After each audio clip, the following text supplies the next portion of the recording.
할렐루야. 우리 옆에 분 오고 인사하겠습니다. 잘 오셨습니다. 이번 명절을 앞두고 있는데 여러분들이 영적 싸움에서 늘 승리하시고요, 가족 식구들 만날 때마다 꼭 예수를 전하고 예수를 믿어야 생명을 얻습니다. 예수를 전하는 전도자로서 파송을 받는 거다 생각하시고 가는 곳마다 복음을 전하시기를 바랍니다. 세속에 물들면 안 됩니다. 고사상, 제사상 이런 데 가서 절하면 안 돼요. 그렇다고 또 뒤집어 엎지는 말고 우리가 지혜롭게 잘 피해서 덕을 끼치는 그런 그리스도인이 되기를 바랍니다.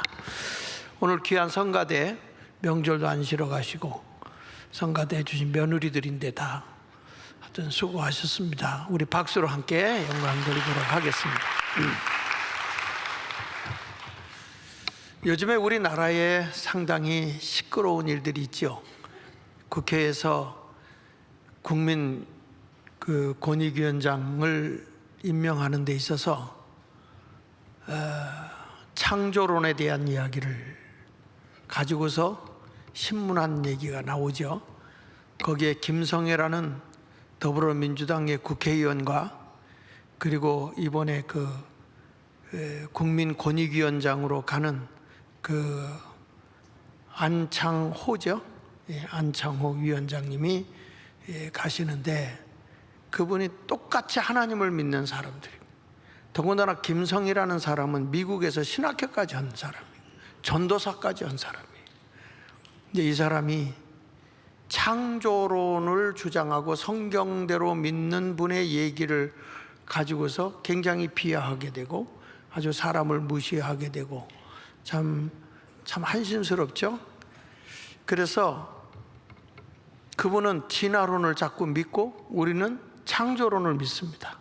하나님이 물었어요. 그분이 창조론이 뭐냐 이렇게 물었어요. 그러니까 안창호 위원장님이 그런 말 했죠. 하나님께서 천지를 창조하셨다는 것입니다. 그러니까 그런 사람을 가지고 비하하고 있을 수 없는 일들을 말을 하고 있는데, 여러분 진화론도 입증된 거 없어요. 원숭이가 사람이 됐습니까? 여러분의 조상은 원숭이입니까? 그러면 왜 지금의 원숭이는 진화가 안 되는 겁니까? 그리고 진화되는 과정에서 진화 덜 된 것도 있어야 되고 사람의 모양을 한 것들도 있어야 될 거 아니에요. 근데 한 번 딱 사건이 일어나고 끝난 겁니까? 결국에는 하나님께서 창조하신 것이고요, 그 창조한 하나님의 형상을 입고 하나님의 형상대로 창조된 사람에게 하나님이 주신 게 있어요. 그게 뭐냐면 창조성이라는 거예요. 창조성. 그래서 지난 시간에 이어서 오늘 창조성에 대한 말씀을 여러분에게 증거하는데, 이 창조성이라고 하는 것은 새로운 것을 생각하고 새로운 것을 만들어내는 특성, 새로운 걸 생각하고 새 것을 만들어낼 수 있는 특성을 창조성이라고 얘기합니다. 그러니까 우리 사람만이 새로운 아이디어를 만들어내고 그걸 현실화시켜서 뭔가 내 손에 잡히게 할 수 있는 게 사람에게 주어졌어요. 왜냐? 하나님의 형상을 입은 자들이기 때문에 우리에게도 하나님과 같은 창조성이 주어진 거죠. 이 세상에 어떤 것들도 자연적으로 습관적으로 살아가고 있지만 사람만큼 창조성 가진 게 어디 있습니까? 그러니까 사람은 이렇게 모든 것을 새롭게 만들어내요. 그래서 제임스 R. 로웰이라는 분이 이런 말을 했어요. 창조성이란 어떤 것을 새롭게 발견하는 것이 아니라 이미 발견된 것으로부터 무엇인가를 새로 만들어내는 것이다. 그러니까 하나님이, 예를 들면 우리 하나님께서 우리에게 양식을 먹을 수 있도록 쌀을 줬다고요. 그러면 이 자연의 다른 것들은 다 뭘 하느냐? 그냥 그 쌀을 쪼아서 쌀을 먹으면 돼요. 그러나 사람은 창조성이 있어요. 그걸 가지고 탈곡을 해서 벗겨서 그리고 그걸 가지고 또 이렇게 닦아서 밥을 만들어서 그래서 드시잖아요. 거기다가 또 어떤 데는 초밥을 한다고 식초도 넣고 또 이렇게 맛있게 그것도 또 톡 쏘는 맛이 있어야 된다 해서 게자도 집어넣고 그렇게 해가지고 뭔가 좀 맛깔을 내잖아요. 이 세상에 어떤 것도 할 수 없고 하나님의 형상을 입은 사람만이 창조성이 있다는 거예요. 그러니까 이런 것을 사람들이 새롭게 어떤 것을 창조성을 가지고 만들어냈을 때 우린 뭐라고 그래요? 발명품이라고 그래요. 그러니까 여러분들이 지금 과거의 왕보다 훨씬 낫잖아요. 과거의 왕들이 냉장고가 어디 있어요? 에어컨이 어디 있습니까? 지금 얼마나 우리가 호화롭게 살고 있어요. 그 옛날에 사람들이 그 들고 다니는데 삐끄덕삐끄덕한데 거기 타고 가서 이리 오너라 이러고 다녔잖아요. 여러분은 자동차 타고 확 가고 비행기 타고 쫙 가고, 지금 세종대왕이 여러분 부러워서. 지금 왜 그럴까? 사람은 점점 창조성이 있기 때문에 새로운 아이디어를 가지고 무엇인가를 만들어낸다는 거예요. 그래서 이탈리아 경제학자인 카루포 치포라라는 사람이 쓴 저서 가운데 총포 범선 제국이라는 책이 있어요. 근데 그 책에서 이런 얘기했습니다. 영국의 융성은 기술의 모방이다. 그러니까 이게 뭐냐면 산업혁명이 영국에서 일어났잖아요. 그러니까 산업혁명이 일어났을 때에 무엇으로 일어났느냐라고 물어보면 기술이다, 이 기술. 그러면 누구만이 이것을 가질 수 있냐면 하나님의 형상을 입은 사람만이 그런 기술을 가지고서 새로운 걸 만들어낼 수 있는 거예요. 제가 어렸을 때만 해도 등잔불에서 이게 심지를 조금 많이 올리면 끓음이 나요. 아침에 일어나잖아, 코가요 새카매요.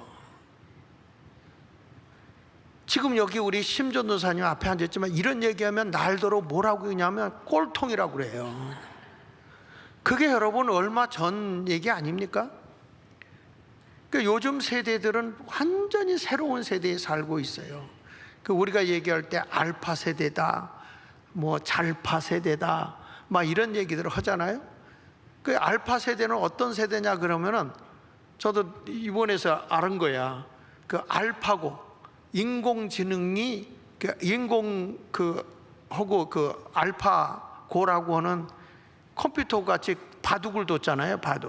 바둑을 둬서 이 세돌이가 처음 한 번 이긴 적이 없어요, 컴퓨터를. 그래서 그 시대를 아는 사람이 알파고 세대야. 그래서 그 세대를 알파 세대라고 그래요. 요즘에는 Z세대하고 알파 세대하고 약간 나이가 든 거. 그러니까 40대 미만 20대 이상 요거를 잘파 시대라고 그래. 잘파. Z시대와 알파 시대가 혼합이 됐다.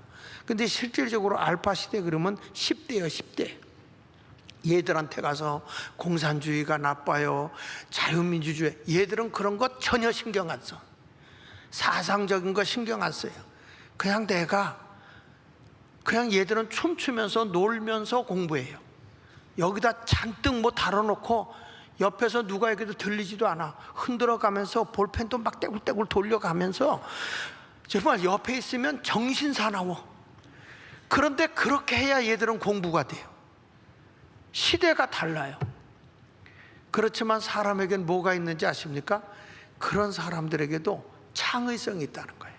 뭔가를 만들어내는 거예요. 그래서 우리 사람은요, 새로운 피조물이에요. 이전 것은 다 버리고 날마다 새롭게 가는 사람이 되어야 할 줄로 믿습니다. 그래서 고린도후서 5장 17절에 보면 누구든지 그리스도 안에 있으면 새로운 피조물이다. 이전 거에 묶여 사는 자가 아니에요. 날마다 새로운 것을 향해서 가는 자가 그리스도인이에요. 여러분, 이 세계의 산업화를 일으킨 주역이 누구입니까? 우리가 말하는 프랑스에서 일어난 그 개신교도들이 이 모든 기술이나 모든 창의성을 만드는, 그걸 유구노라고 그래요. 유구노라는 사람들이 새로운 거, 금융산업이라든지 신기술, 모직 뭐 이런 것 다 하고 가죽을 만들어내고 기계를 만들어내고 이런 일을 하니까 그 프랑스의 캐톨릭계에 있는 사람들이 그들을 이단으로 몰아서 죽이잖아요. 100만 명을 죽이잖아요. 그때 죽일 때 이 사람들이 프랑스를 탈출한다고요. 그게 개신교도들이에요. 프랑스를 탈출할 때에 영국의 찰스 2세가 그들을 이민 정책을 써가지고 다 받아들여요. 그들이 와가지고 면세도 해주고 다 안착하고 살 수 있도록 그런 역할을 해줘요. 이들이 와서 기계혁명을 일으켜서 모직, 면직 이런 걸 가지고 산업혁명을 일으키게 된 겁니다. 영국이 어느 날 갑자기 잘 사는 거야. 그걸 보고 독일에서 그 원인을 찾아보니까 바로 기독교인들이 프랑스에서 쫓겨난 사람들이 가서 이런 기술을 만들어내는 것을 알고 그들을 다 다시 독일에서 모든 것, 집도 주고 저들에게 그 들어올 수 있는 그 모든 것을 다 아주 혜택을 줘요. 그리고 그들이 살 수 있는 도시를 프레이센이라고 하는 도시에 그들이 거하게 하고, 그리고 베를린 지역에 살 수 있게 해줘요. 얼마나 그들이 그때 많았냐면 프레이센에 약 100만이 조금 안 되게 살았는데, 그때에 그 프랑스에서 넘어온 개신교들 그게 이제 유구노예요. 유구노. 이런 사람들이 이 6명에 1명꼴로 그렇게 많이 들어왔다는 거예요. 그리고 베를린에는 5에 1명꼴. 그러니까 이 사람들이 들어와서 모피 산업이든지 기계 산업이라든지 이런 것을 다 개발해서 만들어냈는데, 그게 어디서 나온 겁니까? 성령이 저들을 사로잡는 순간에 머릿속에서부터 새로운 창의성이 막 나타나니까, 그러니까 나라의 이 세계화된 산업화, 기계화 문명, 이런 모든, 그러니까 뭐 포탄을 만들고 총구를 만들고 청동으로 만들었던 게 몇 번 쏘니까 이게 약해서 갈라진단 말이야. 그래서 철대포를 만드는데 그 역할을 한 것도 누구냐? 그게 이제 해적단을 물리치기 위해서 영국에서 그걸 만든 사람들이 바로 유구노예요. 개신교도들이에요. 제가 왜 이 말을 하느냐면, 성령이 여러분과 함께 하잖아요. 그러면 여러분은 멈춰 있는 자들이 아니라 무엇인가를 새롭게 만들 수 있는 창의적인 존재가 된다고 말씀을 드리는 것입니다. 에즈베리 대학 케빈 브라운 총장이 그런 얘기를 했어요. 부흥운동의 핵심이 뭐냐? 성령의 역사로 공동체의 질서와 화평의 증거로 나타났다.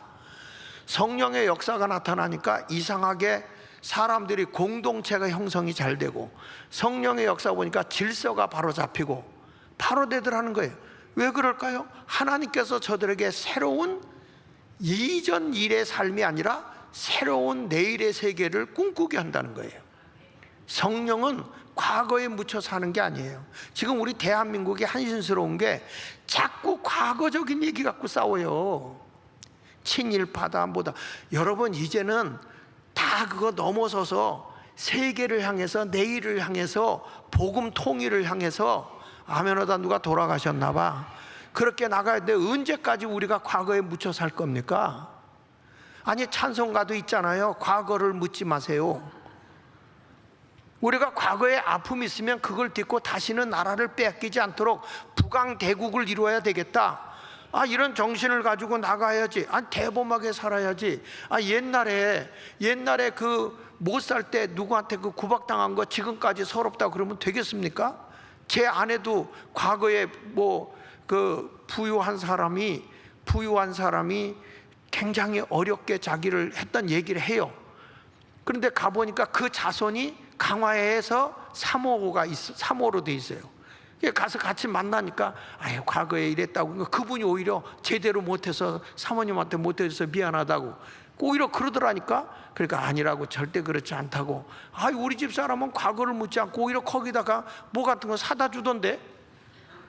사람이 뭐 옛날에 좀 소문했던 거 가지고 그거 묻잡고 그런 거 있으면 나라가 발전이 안 돼요. 좀 그걸 뛰어넘어야 되는 것이지. 그래서 우리나라 국회는 꼴통들이요. 국민을 못 따라가는 거예요. 왜? 부정선거로 됐으니까 저짓거리 하는 거예요. 국민도 무섭지 않고요.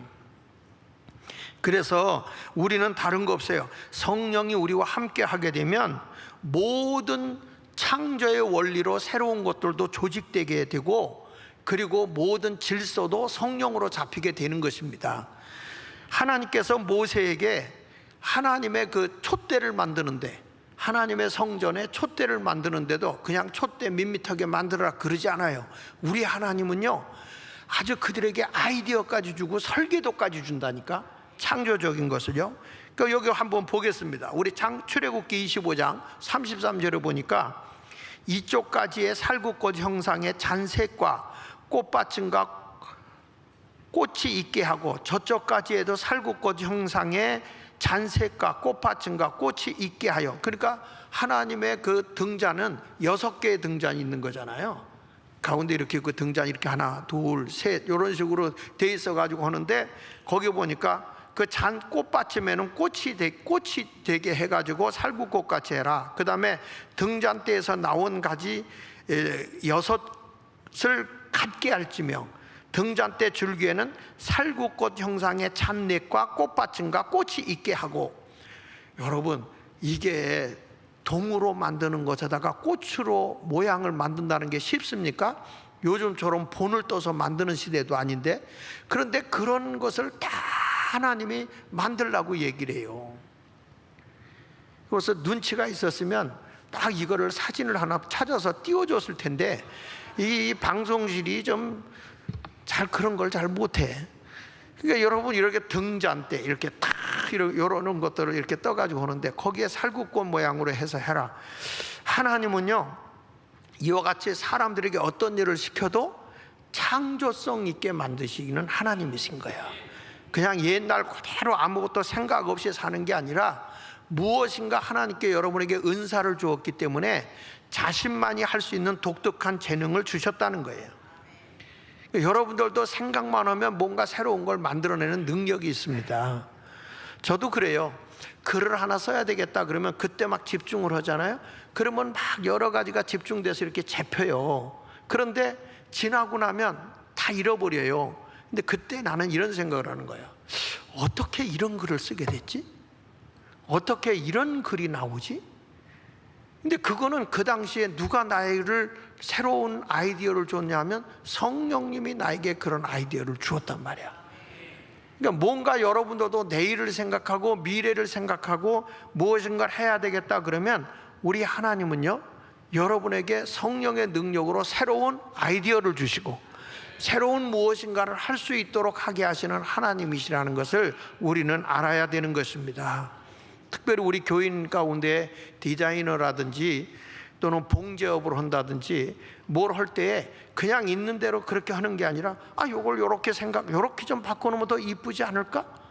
여기다가 또 뭐 이렇게 천을 좀 조금 하나 달아놓으면 여자들이 좀 바람 불면 살살살살 날리면서 아이고 간지러워 그러면 좋아하지 않을까? 뭐 이런 생각도 좀 해보면서 뭔가 아이디어를 자꾸 개발하려고 노력하면 하나님이 그 머리에 지혜를 주는 거예요.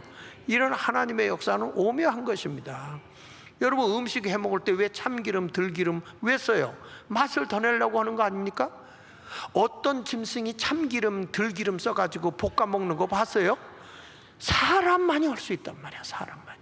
왜 그러냐? 하나님의 형상대로 창조함을 입었기 때문에 사람만이 그런 창의적인 능력이 있고 글도 쓸 수 있고 무엇인가 새로운 세계를 만들 수 있는 거예요. 이것이 선한 것을 위해서 서면 선한 것이 되지만 악하게 되면 악한 것으로 간다고요.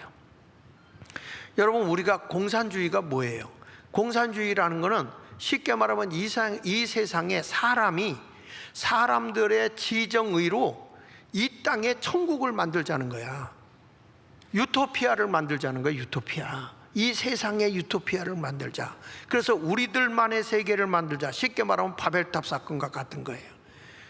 그러니까 자기들 편에 들어오지 않는 사람은 다 죽이고 멸시하지만, 우리 여러분 자유민주주의 국가는 그렇지 않잖아. 하나님의 형상을 가진 우리들은 각자 개인에게 하나님이 자유를 줬고 은사를 줬고 능력을 줬다. 그러니까 생각도 다를 수 있고 모든 게 다 다를 수 있다. 그래서 각자의 개인의 자유를 존중히 여기는 게 자유민주주의잖아요. 그래서 자유민주주의 국가는 천하보다 한 생명을 소중히 여겨요. 왜? 기독교의 복음의 정신에서 왔기 때문에. 그러나 공산주의는 우리들만의 세계로 뭔가를 만들려고 하다 우리에게 뜻이 안 맞으면 죽여버리는 거야. 반대하는 거예요. 그래서 실질적으로 그 뿌리로 들어가서 보면 악의 세력이고 사탄의 문화인 거예요. 공산주의는 사탄의 문화인 거야. 그러니까 기독교가 공산국가에는 기독교가 존재할 수 있어요, 없어요? 못하는 거예요. 자유민주주의 국가는 개인의 생명을 존중히 여기기 때문에 하나님의 복음이 거기에 들어가기 때문에 개인의 그 자유를 존중히 여기는 것은 성경이거든요. 하나님이시거든요. 그렇기 때문에 기독교의 국가는 자유민주주의 국가가 발전하게 되는 것이고, 공산주의 국가는 사상적인 뿌리로 찾아 들어가 보면 아, 이게 사탄의 문화구나 하는 것을 우리가 알게 되는 거예요. 그래서 우리는 그들과 맞싸우는 거죠. 나는 여러분에게 말씀드립니다. 하나님께서 하나님의 형상대로 창조함을 입은 여러분들은 오늘 말씀에 의해서 새로운 창조적 질서를 갖는 그리스도인이 되시기를 축복합니다.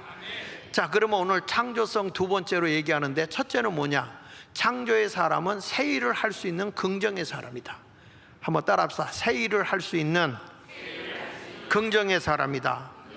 자, 이사야 43장 오늘 본문 18절 19절 상반절에 보면은 너희는 이전 일을 기억하지 말며, 그 말은 무슨 얘기냐면 이전 것을 다 지워버려라 그런 뜻은 아니고 이전 것에 묶여 살지 말아라 그 말이에요. 교훈으로는 삼지만 이전 일을 기억하지 마. 옛날 일을 생각하지 마. 옛날에 묶여서 옛날에는 이랬는데 옛날에 이랬는데 그거 아니다. 옛날 일에 묶여 살면 안 된다. 창조적인 사람은 뭐냐? 19절에 보세요. 같이 시작. 보라, 내가 새 일을 행하리니 이제 나타낼 것이라. 우리 주님은요, 날마다 새 일을 행하시는 분이라는 것을 말씀해 주는 거예요. 옛날엔 이랬는데 안 된다고요. 새 일을 창조해내는 사람이 되기 위해서는 우리는 뭐냐? 이건 안 될 것 같은데, 이걸 생각하지 말라는 거야. 불가능의 영역을 넘어서 새로운 세계를 향해 내 자신을 밀어 넣어야 돼. 그래야 새 일이 일어나는 거예요. 대개 한 발짝도 내일을 향해 발전하지 못하는 사람들의 특징이 뭐냐면 과거에 내가 꽉 붙들려 있기 때문에 그런 거예요. 그것을 털어서 한 발짝을 뛰어넘어야 할 줄로 분명히 믿습니다. 제가 이제 그 과거에 내가 책을 보면서 좋았던 책을 노트에다 정리해 놓은 게 있어요. 옛날에 그 책을 요즘에 제가 다시 그 노트를 정리를 하고 있어요. 컴퓨터에다 다 입력을 해서 지금 다시 정리를 하면서 책을 읽어보니까 전부 다 그 책 내용이, 내가 그때도 이렇게 책의 내용을 적은 걸 보면은 전부 다 어떤 내용이냐면 현재에 멈춰 있는 게 아니고 내일을 향해서 계속 발전해 나가고 있는 그런 내용들이에요. 역사적인 것부터 시작해서. 그러니까 여러분, 우리가 이제는 지금 시대가 상상을 초월한 세대가 됐어요. 이제는 이런 시대가 되어서 이제는 과학도 인간의 모든 생명을 그 과학이 지배하는 시대가 됐기 때문에 이런 시대에 우리가 해야 할 일이 뭐냐면 바로 하나님이 우리에게 주신 하나님의 성품으로 변화되지 않으면 세상은 점점 악으로 도배질하게 될 거예요. 있을 수 없는 악행들이 막 일어나게 될 거예요. 그래서 교회는 이제는 그리스도의 성품으로 돌아가야 돼요.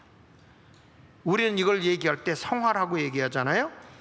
근데 과거에는 막 물량주의로 가고 교회가 이 번영신학이 발전하면서 막 교회를 대형화하고 사람들 많이 모으고 하는 일에 있어서 그 사람들이 도덕적으로나 윤리적으로나 언어적으로나 다 뭐 부족함이 있어도 숫자만 채우면 됐다, 이런 생각이거든요. 근데 이제는 그런 시대가 아니고 교회가 세상에 빛이 돼야 되고 소금이 되기 위해서는 언어도 행동도 인격도 남들보다 탁월해야 된다 이거야. 그게 그리스도인이다 이거죠. 그래서 과거의 이 책들을 정리해 놓은 것과 근래에 와서 책을 읽는 걸 보면 확실히 내용이 달라요. 새로운 세계를 향해서 시대마다 변화되어져 가고 있는 것이죠. 여러분들도 이제 이전에 묶여서 살고 있고, 옛날 난 나이가 들었으니까 그리고 날마다 이전 것에만 있으면 여러분은, 내 아이디어는 제로예요. 제로. 빵이야, 빵. 내일을 향해서 나는 한 발짝도 나갈 수가 없어요. 세상이 달라졌어도 이제 이 노인정에 가도 뭔가 새로운 걸 배우려고 해야 돼. 핸드폰에서도 뭔가 이렇게 손주들하고 놀 수 있는 게임이라도 하나 배워. 그래야 손주들이 재밌을 거 아니오.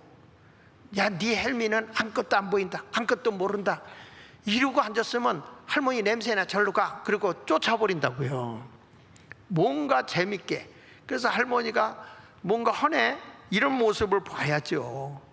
여러분, 불가능의 영역에 갇혀있지 말고 할 수 있다는 생각으로 뻗어나가시기를 바랍니다.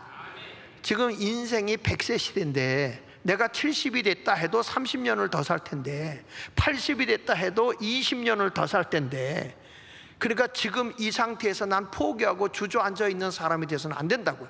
여러분들 기도하면서 성령이 나를 사로잡으면 새로운 창의적인 생각이 가지만, 과거에 묻혀 살게 되면 여러분은 내일이 없어요. 날마다 과거에 묻혀 하루 그냥 식충이 같이 밥만 먹고 축내고 화장실만 갔다 오는 벌레와 뭐가 다를 거 있냐 이거예요.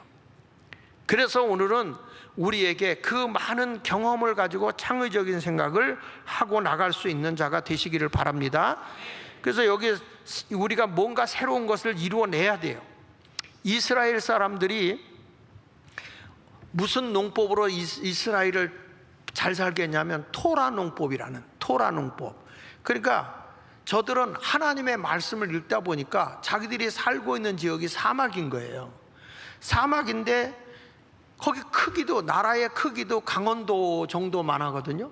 강원도 정도만한 그런 데서 이스라엘 나라가 살고 있는데 인구가 500만이에요.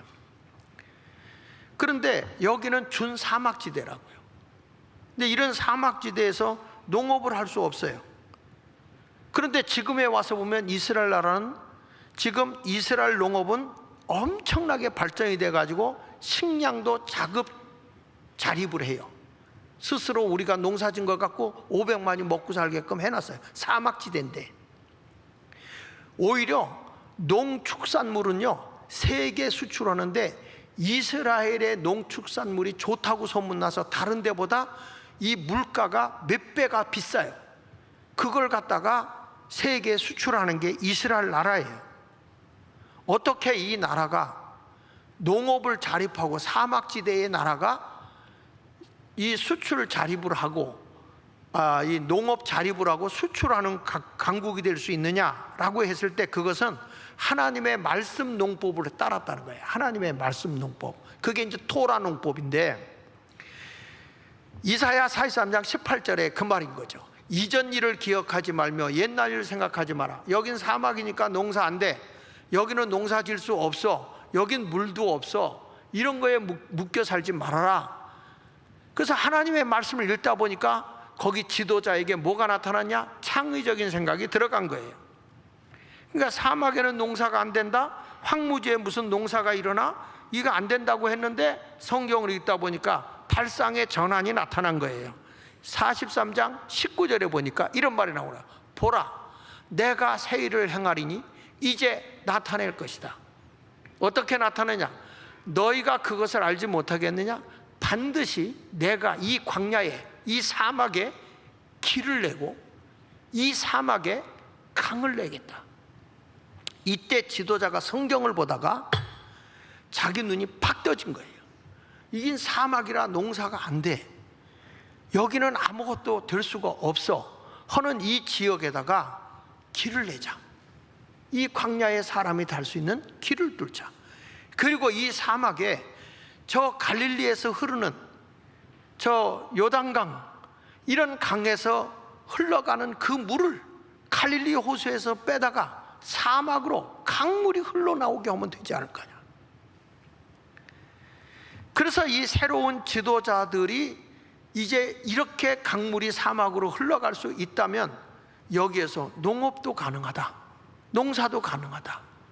그리고 여기에서 이렇게 물을 계속 주고 물이 들어간다면 당연히 여기에 잡초들이 씨를 뿌릴 테니까 그것들이 풀이 나오지 않겠는가? 이래가지고 그들의 생각을 바꿔서 갈릴리 호수에서 몇 킬로를 끌었느냐? 400km. 그러니까 여러분, 갈릴리 호수에서 물이 400km를 뚫어서 강을 낸 거예요. 400km면 거의 부산 아니요? 그러니까 그렇게 가서 이 강을 막 뚫은 거예요. 그러니까 사막에 강이 흐르는 거예요. 그래가지고 농사를 졌어요. 와, 농사를 졌는데 망했어요. 농사가 안 되는 거야. 그 안 되는 이유가 뭐냐 하고 살펴보니까 사막이라 염분이 너무 높다. 염분이 높아서 이게 농사가 안 된다. 그러면 이 염분이 높으니까 이걸 어떻게 하면 할 수 있느냐? 그리고 그들의 과학자, 농학자 이런 사람들을 다 데려다가 연구를 해보니까 이 정도의 염분에서 될 수 있는 게 뭐냐? 귤과 오렌지다. 그래가지고 그들이 귤나무를 심고 그 다음에 오렌지를 심고 하다 보니까 이게 염분이 있고 하니까 벌레도 안 먹어. 그리고 당분이 워낙 좋은 거예요. 그러니까 사막의 퇴비를 만들기 위해서 뭘 해야 되겠냐? 짐승을 키워야 되겠다.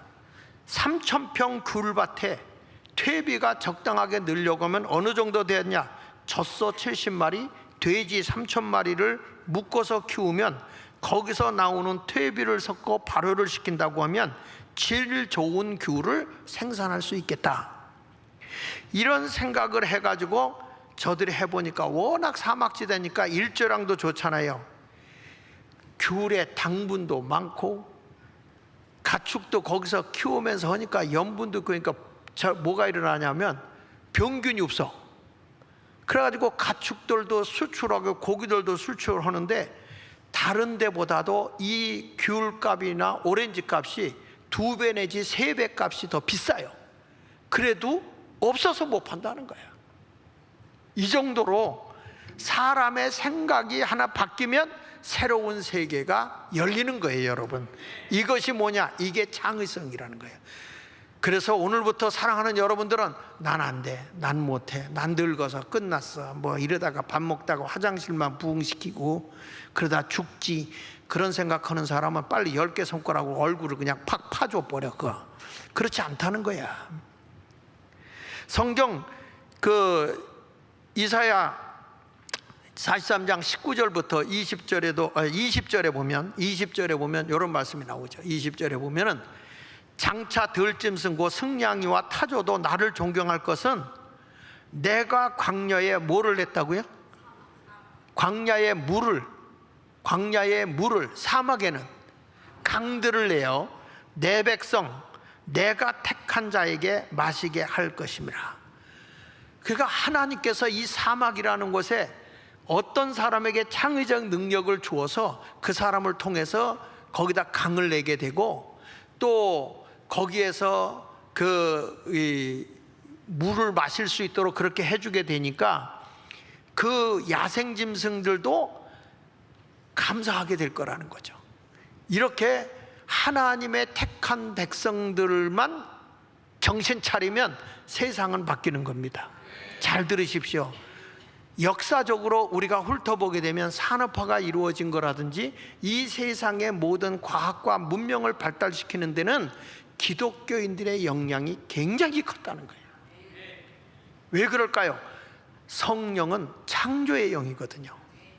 성령이 내 안에 들어오면 하나님의 다양한 재능을 주세요. 은사를 주시자고요.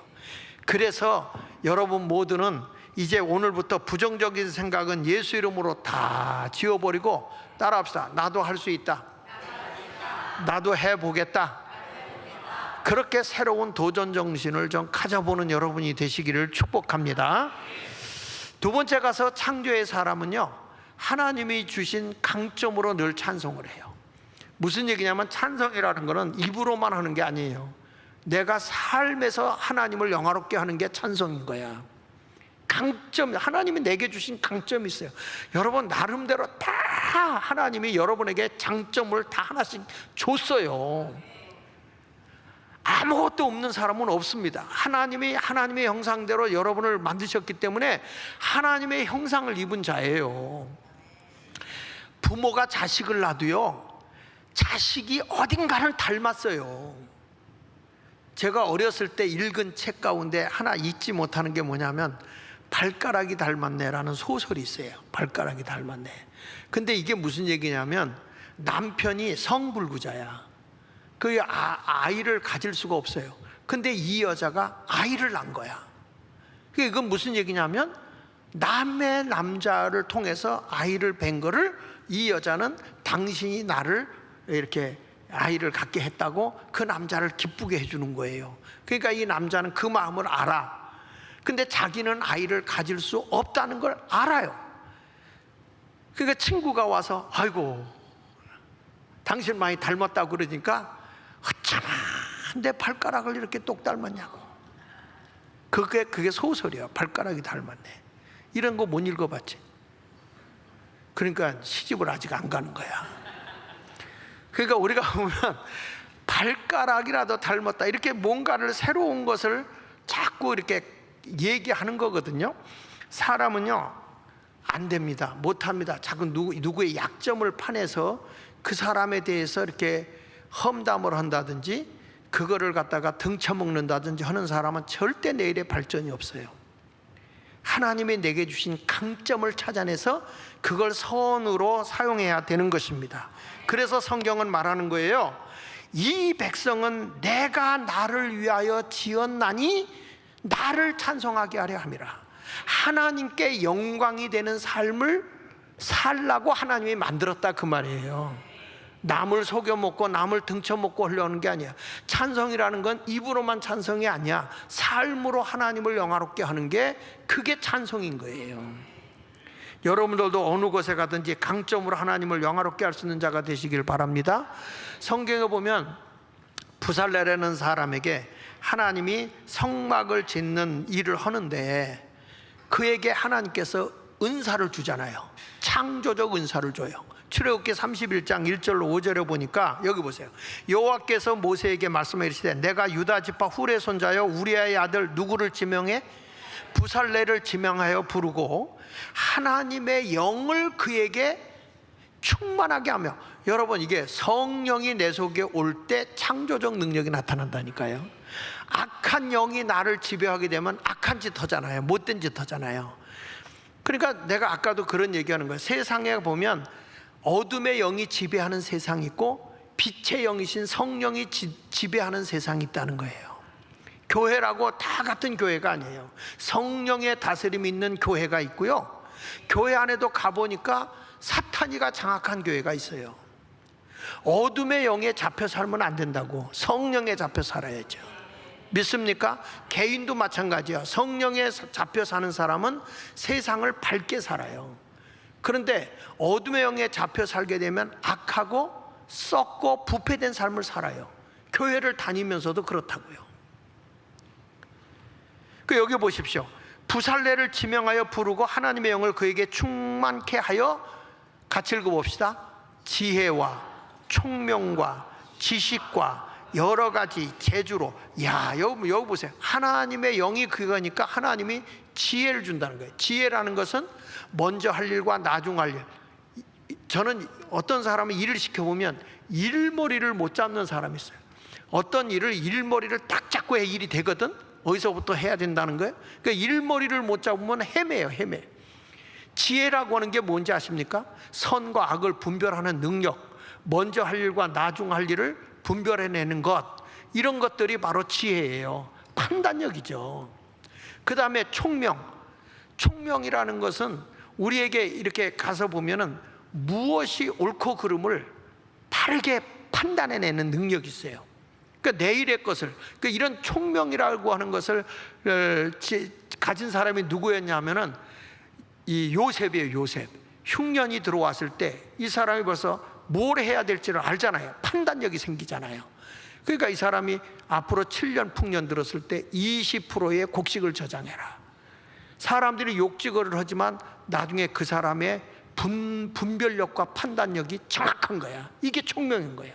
한번 따라해 보세요. 분별력과 판단력, 이게 총명함이야. 어떤 일 때 분별할 줄 아는 능력이 있어야 되고, 이것이 해야 할 일인지 말아야 되는 판단력이 정확해야 되는 거야. 이런 사람이 총명한 거예요.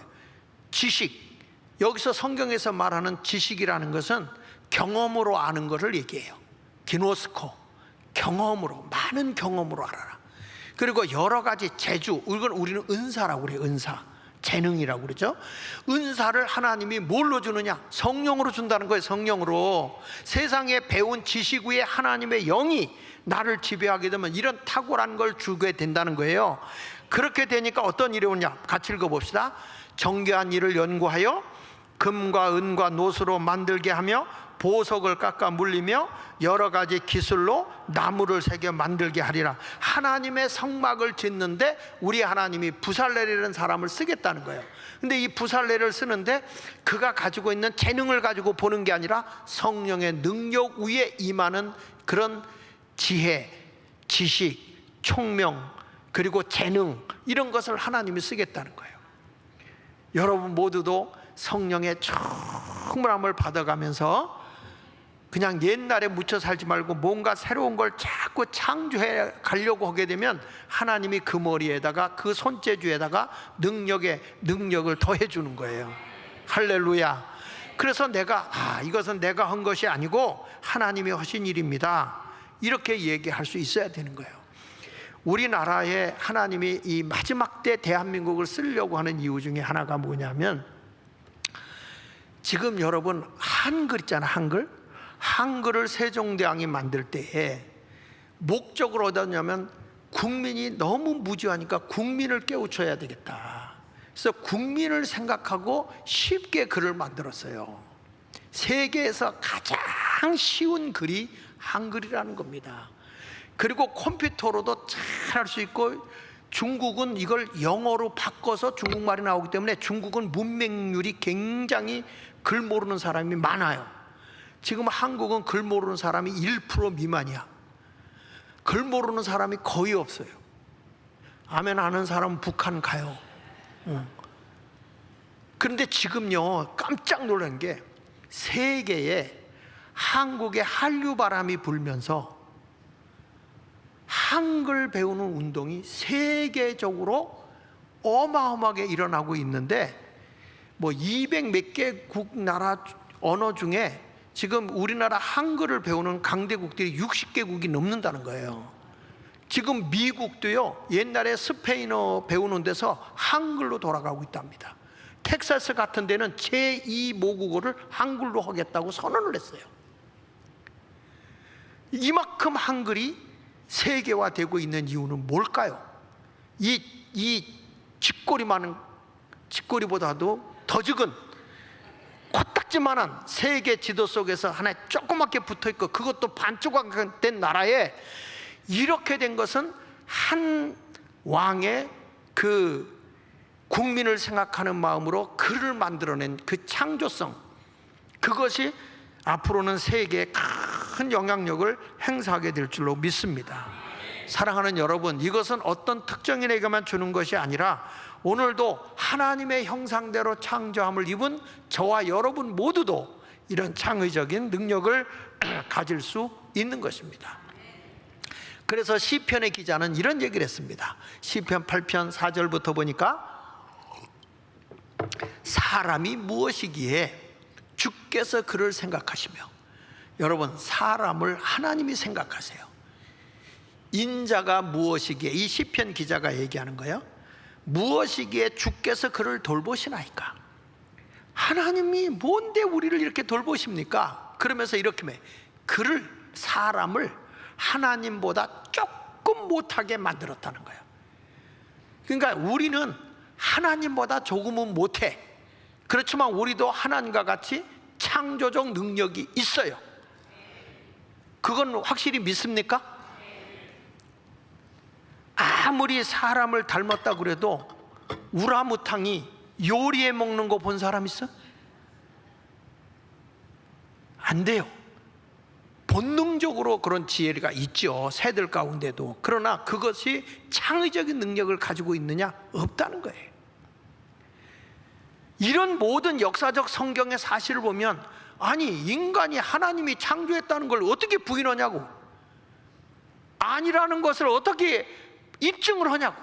하나님의 형상대로 창조된 그대로 살아가는데, 그러면서 여기 보세요. 하나님보다 조금 못하게 하시고 영화와 존귀로 관을 씌웠다. 그 사람만큼 영광스럽고 존귀한 게 없어요. 그래서 우리 하나님은 한 사람을 천하보다 귀하게 여겨요. 따라합시다. 하나님은 우주 만물보다 나 하나를 더 귀히 보신다. 아멘입니까? 그러니까 내가 살기 힘들다고 그래서 자살하면 돼? 절대 안 돼요. 그 시간에 하나님 앞에 매달려 기도하세요. 하나님이 더 좋은 길로 열어주시는 거예요. 저도 보니까 어려움이 오잖아, 힘든 일이 오잖아, 그걸 극복하고 나면 새로운 길이 열려요. 더 좋은 길이 열려요. 지금까지 살아오면서 그러더라고. 학교 문제도 그렇게 어렵고 시달림을 많이 당하지만 결국에 그것 때문에 내가 세상을 더 넓게 보게 됐다니까요. 세상을 넓게 보게 보고 내가 뭘 해야 될 줄을 알게 됐다고요. 그 18일 날은 내가 둘이 만나자고 그래서 만나요. 요번에 교육감 나오는 조전혁, 그분을 만나요. 만나서 얘기하는데, 나는 무슨 얘기하냐, 대한민국 세울 때 모든 정신이 이승만 대통령이 기독교의 정신으로 세워야 된다. 그래서 학교에는 교목을 세웠다. 학교에는, 경찰서에는, 형무소에는 형목을 세웠다. 군대는 군목을 세웠다. 왜? 사람의 생각을 바르게 정화할 수 있는 것은 복음밖에 없는 거예요.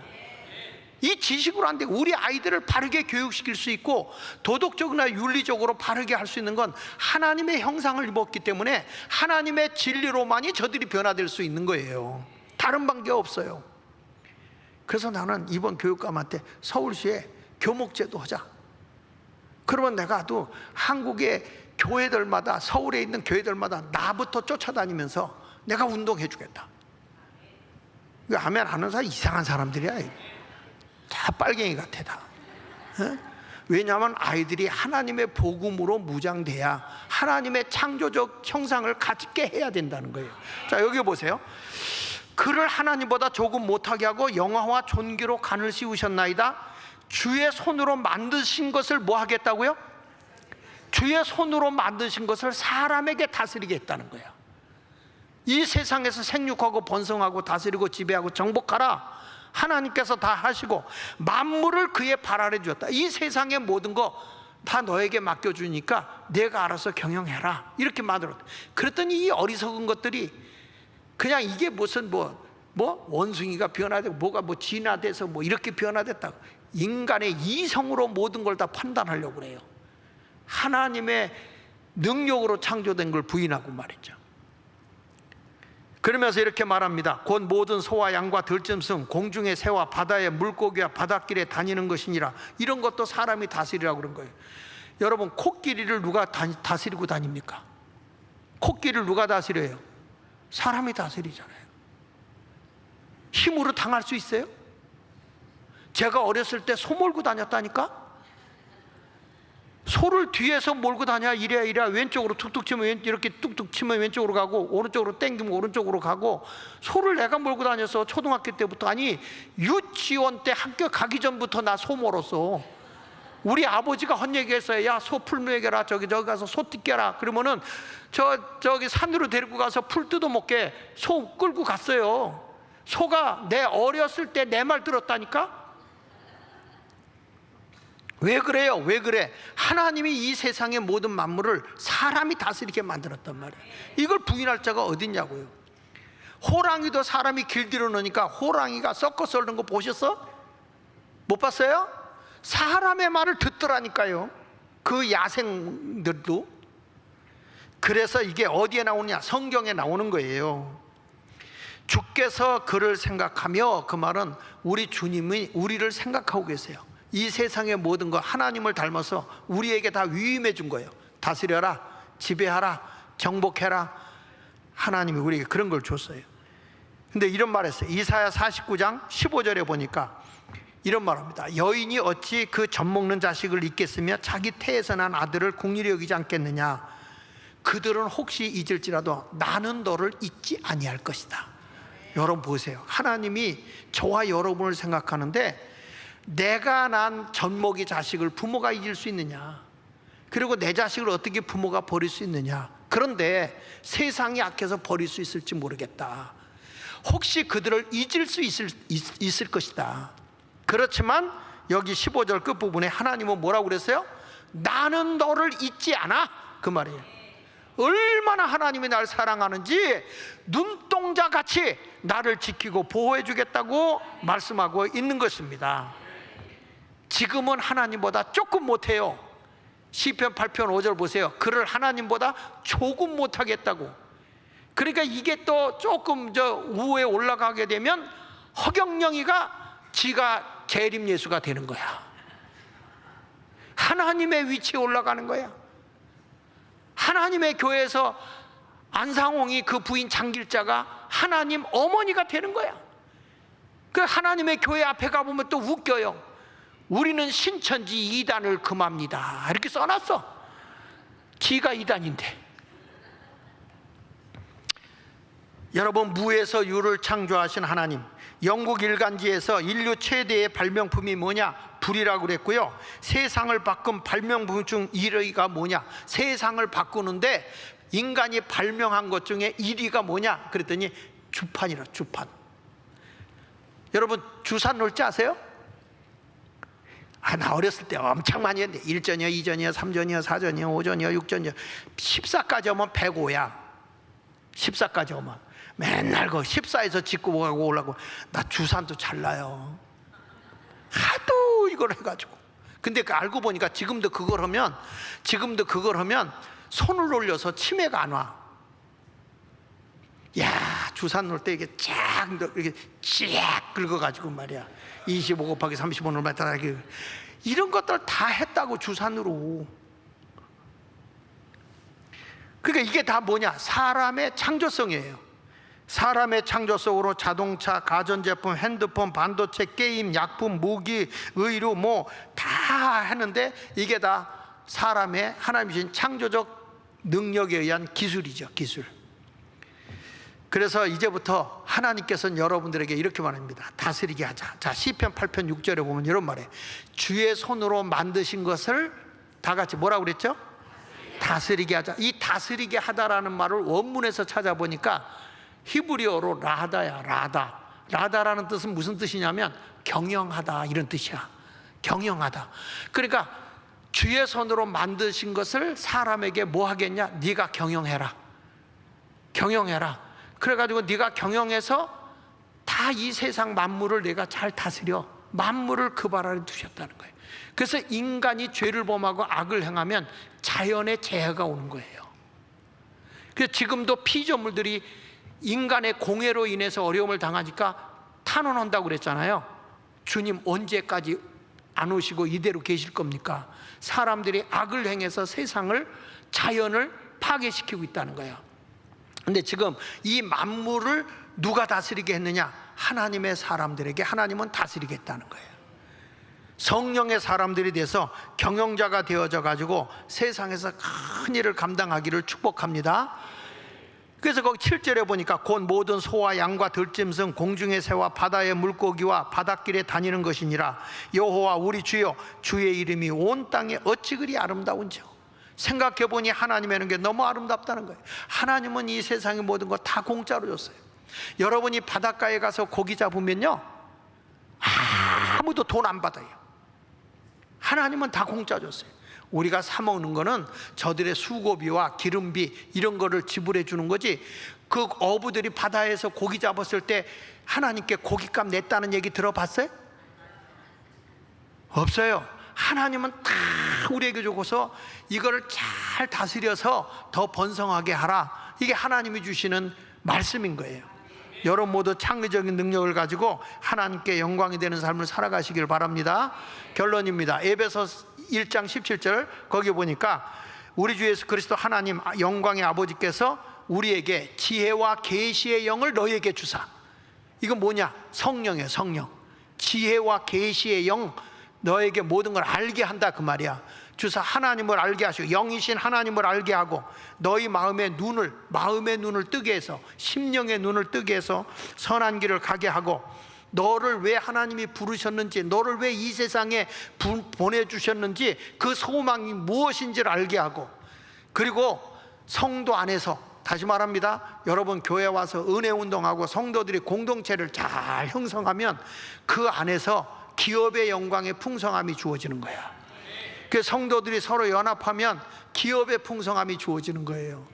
나는 우리 교인들이 좀 여기서 대기업가도 나오고요, 영적인 것도 중요하고 이 세상도 다 복음으로 정복해가는 아름다운 삶을 살아가시기를 축원합니다. 그걸 위해서 골로새 3장 16절 17절, 자, 그리스도의 말씀이 너희 속에 풍성히 거하여, 다시 그리스도의 말씀이 너희 속에 풍성히 거하여. 그 말씀대로 이스라엘 민족이 사막에 강을 내고 물을 먹게 하고 거기서 농산물이 나오게 했던 것처럼 하나님께서 말씀에 풍성히 너에게 주어서 서로 피차 가르치고 권면하고 시와 찬송과 신령한 노래를 부르면서 하나님을 예배하면서, 그러면서 이런 말, 감사하는 마음으로 하나님을 찬양해라. 할렐루야. 그리고 같이 읽어보겠습니다. 17절 시작. 말에나 일에나, 거기 중요한 거예요. 무엇을 하든지 말도 그렇고 일도 그렇고 누구 이름으로 해라. 다시 말도 누구 이름으로, 일하는 것도. 그래야 우리 주님의 힘을 입어서 여러분이 새로운 일을 성취해낼 수 있어요. 그러니까 늘 우리는 성령의 다스림 속에 하나님의 도움을 받고 살아가는 창의적 능력을 가지고 살기 때문에 불평하고 살면 안 돼. 감사로 살아야 돼요. 그런 성도가 되시기를 축원합니다. 크게 따라하세요. 주여, 나에게도 창조성을 주셨습니다. 생각하면서 새 일에 도전하겠습니다. 그런 그리스도인이 되시기를 축원합니다.